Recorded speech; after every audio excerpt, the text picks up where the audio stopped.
সকাল করে ঘুম থেকে উঠেই আজকে চলে এসেছি ছাদে। আর ছাদে এসে দেখি আমার ফুলের গাছগুলো ঢেলে ফুল দিয়েছে গাছে।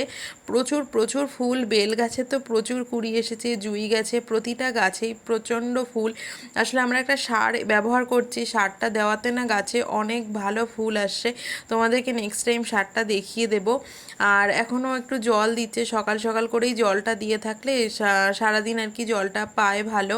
আর এই যে কদিন বাড়ি ছিলাম না, পুদিনা পাতার গাছটা না কেমন হয়ে গেছে, মানে মরেই গেছে, তবুও রেখে দিয়েছি আর কি, যদি আর কি একটু চারা বেরোয় আর কি, সেই জন্য।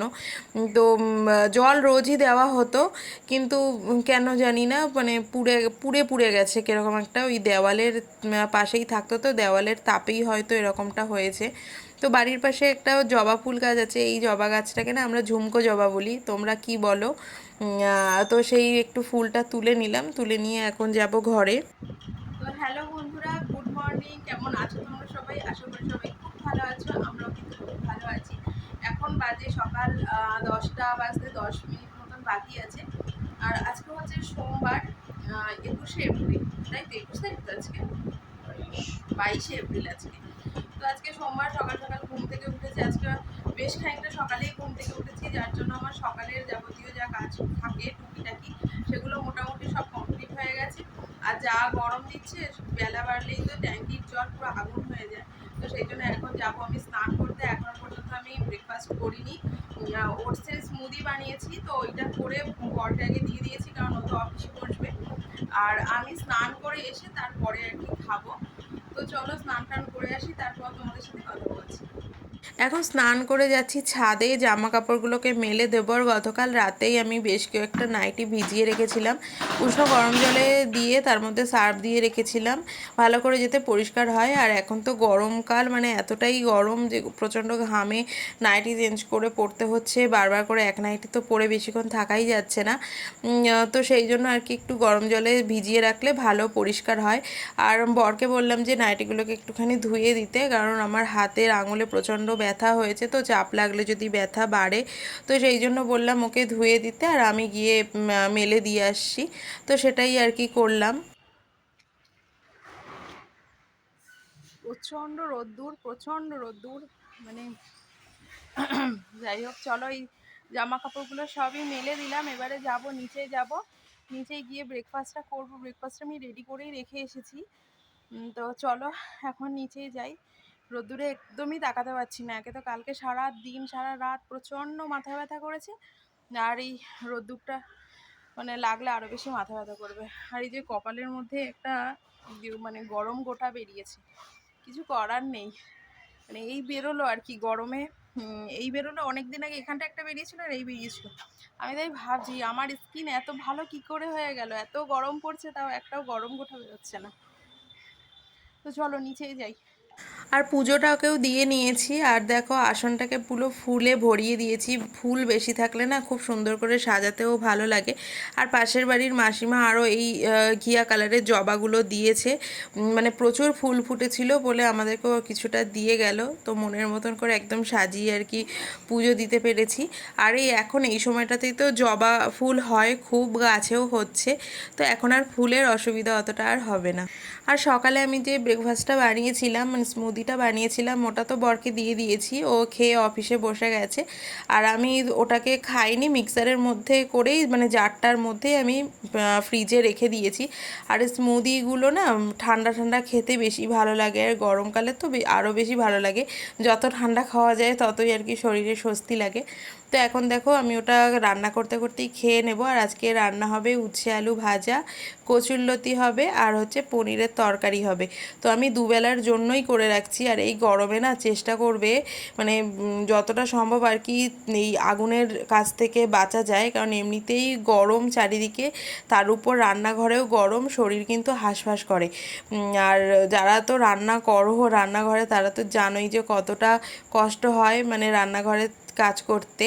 তো আমি এখানে যে কচুরলতির জন্য নারকেলটা দেব, সেই নারকেলটাকে আর কি ছাড়িয়ে নিচ্ছি, ভেতর থেকে মানে শাঁসটা বের করে নিচ্ছি। এটা হচ্ছে বাবা যে নারকেলগুলো পাঠিয়েছিল না, তার মধ্যে থেকেই একটা। তো নারকেল তো খুব ভালো হয়নি, মানে ঝুনো হয়নি আর কি, এখনও ওই একটু নরম নরম আছে শাঁসগুলো। এই শাঁসগুলোকে দিয়ে না ডাব চিংড়ি করতে খুব ভালো হয়। তো ওখানে আমার সব গুছিয়ে নিয়েছি। আর এদিকে ওই বাড়িতে আসছিলাম যেদিন আর কি, মানে শনিবার দিন বাড়ি আসার পথে একটা বেদানা কিনে এনেছিলাম, তো সেই বেদানাটা পড়েই রয়েছে। তো এখন ভাবলাম আমি একটু কেটে নেই, কেটে নিয়ে আমিও একটু খাবো আর বরকেও একটু দিয়ে আসবো। পড়ে রয়েছে, আমার বর তো খুব বকা দিচ্ছে। আসলে না ফল কেটে খেতে একদমই ভালো লাগে না, মানে মনে যেন ফলটা কেউ একটু কেটে দিলে ভালো হয়। কেন কি জানি ফল কাটতে যেন আমার একদম ভালো লাগে না। তো ওই ফেসবুকে দেখায় না খুব সহজ উপায়ে বেদানা ছাড়িয়ে নেওয়া, তো ওই আর কি হাতা দিয়ে চামচ ছুরি কাঁচি সব কিছুতে ট্রাই করলাম, দেখলাম যে না একদম বাংলা যেভাবে ছাড়িয়ে অভ্যস্ত, তো সেইভাবেই ছাড়াতে বেশি আর কি সুবিধা হয়। তো সেইভাবেই আর কি বেদানাটাকে ছাড়িয়ে নিচ্ছি। আর জানো তো আমি যে বাড়ি ছিলাম না 7 দিন মতন, তো সেই কয়দিনের মধ্যে না আমাদের কাজের মাসি 4 দিন মতন আসেনি, 4 দিন না 3 দিন মতন আসেনি, মানে না বলেই আর কি আসেনি। একদিন বলেছে আসবো না, তো একদিন বলে আর কি 3 দিন কামাই করে দিয়েছে।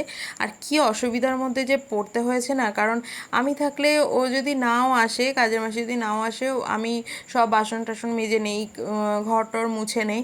কিন্তু আমি যেহেতু ছিলাম না, ওরা তো করতেও পারেনি সেরকমভাবে গুছিয়ে সব কিছু। বরে তো অফিসও, মানে অফিস করবে না এইদিকে সব কিছু সামলাবে, তো করতে পারেনি। তো মানে এতটা অসুবিধায় পড়তে হয়েছে। আর বাড়ি এসে তো দেখি মানে ঘর পুরো মানে জায়গায় জায়গায় ধুলো পড়ে রয়েছে। আর সব থেকে বেশি নোংরা হয়েছিল রান্নাঘরটা, মানে রান্নাঘরটার অবস্থা এতটা বাজে হয়েছিল, পুরো আঁশটে গন্ধ বেরোচ্ছে ভেতর থেকে, মানে মাছ ডিম সব কিছু ধরে রান্না টান্না হয়েছে, এবারে পুরো আঁশটে গন্ধ বেরোচ্ছিল। পুরো তেল চিটে স্ল্যাবগুলো পুরো তেল চিটে চিটে হয়ে আছে। তো সেইগুলোকে আজকে আমি ভালো করে পরিষ্কার করব। গতকালকে পরিষ্কার করেছি, কিন্তু খুব একটা ভালো করে আর কি পরিষ্কার করা হয়নি। তো আজকে আমি খুব ভালো করে পরিষ্কার করব। আর সত্যি বাড়িতে না থাকলে না এত অসুবিধা হয়, মানে একটা নিজের হাতে সব কিছু করে গুছিয়ে গুছিয়ে পরিষ্কার পরিচ্ছন্ন করে রাখতে রাখতে না এমন একটা অভ্যাস হয়ে যায় যে নিজে পরিষ্কার করে না রাখলে মনে হয় যেন ঠিকভাবে কিছুই আর কি নেই। তো আর ওরা সেইভাবে পরিষ্কার পরিচ্ছন্ন করে রাখতেও পারেনি, অসুবিধাই হয়েছিল। আর কাজের দিদি যদি আসতো তাহলে হয়তো এতটা সমস্যায় পড়তে হতো না, এতটা ধুলোবালি ময়লা পড়তো না, কিন্তু না থাকাতে এতটা আর কি অসুবিধা সৃষ্টি হলো। তো আমার কাজ আর কি অনেক অনেক বেড়ে গেছে, এখন অনেক পেন্ডিং কাজ রয়েছে, অল্প অল্প করে করবো। আর এত গরমের মধ্যে না খুব বেশি করতেও পারছি না, মানে ভয়াবহ গরম, ভয়াবহ গরম, প্রচণ্ড রোদের তাপ, পুরো আগুনের হলকা বেরোচ্ছে। তো দেখো আমি কচুরলতি টচুরি সবে রান্না করে নিয়েছি, আর দুভাগ করে আমি রাতের জন্য তুলে রাখছি, দুপুরের জন্য তুলে রাখলাম আলাদা করে। তো এইভাবে না করলে পরে অনেকটা কাজেরও সুবিধা হয়, সময় বাঁচে, সব কিছুই আর কি সুন্দরভাবে হয়ে যায়। তো এখন আমি রান্নাঘরটা পরিষ্কার করে নিচ্ছি খুব ভালো করে, মানে ওই স্কচ ব্রাইট দিয়ে মেজে ভালো করে পরিষ্কার করছি। তারপরে ওই ফিনাইল দিয়েছি একটুখানি, কারণ হলে তাতে করে ওটা যদি না দিতাম না তাহলে একদম আষ্টে গন্ধ কিছুতেই যেত না। আর আজকে আমার রান্না অনেক তাড়াতাড়ি হয়ে গেছে, 12:30টার মধ্যে কমপ্লিট হয়ে গেছে সব কিছু করে। আমি এসে আবার বসলাম খানিকক্ষণ, আর তারপরে দেখি শুধু বাইরে তো নয়, ঘরের ভেতরেও মানে সমানভাবে ধুলো পড়ে গেছে। এই যে কাভারটা রয়েছে টিভি যেটার উপরে রাখা আছে সেটাও প্রচণ্ড ধুলো পড়ে গেছিলো, ওটাকেও আর কি পরিষ্কার করে নিলাম। ভাবলাম তো আমার তো আজকে অনেকটাই তাড়াতাড়ি কাজকর্ম সব হয়ে গেছে, এখন তো খাওয়ারও অনেকটা দেরি আছে, তো এই কাজগুলো আর কি করে নেই। ঘরের মধ্যে আবার ঝুল পড়েছে, ওগুলো ভাবছি আজকে আর পরিষ্কার করব না, কালকে করব, স্নানের আগে একেবারে পরিষ্কার করে নেব। আর আজকে স্নানও হয়ে গেছে, এখন পরিষ্কার করে সেই সারা বাড়ি ধুলো ধুলো হয়ে যাবে। তো সব কিছু পরিষ্কার পরিচ্ছন্ন করে এখন আমরা খাওয়া দাওয়া করতে বসে গেছি। আর আজকের রান্নাগুলো খুবই লাইট করেছি, একদম রিচ করিনি, প্রচণ্ড গরম তো রিচ খাওয়া উচিতও নয়। তো আজকের ভিডিওটা আমি এখানেই শেষ করছি। যদি ভিডিওটা ভালো লাগে তাহলে অবশ্যই লাইক শেয়ার কমেন্ট করে দিও। তো চলো আজকের মতো টাটা, দেখা হচ্ছে নেক্সট ভিডিও।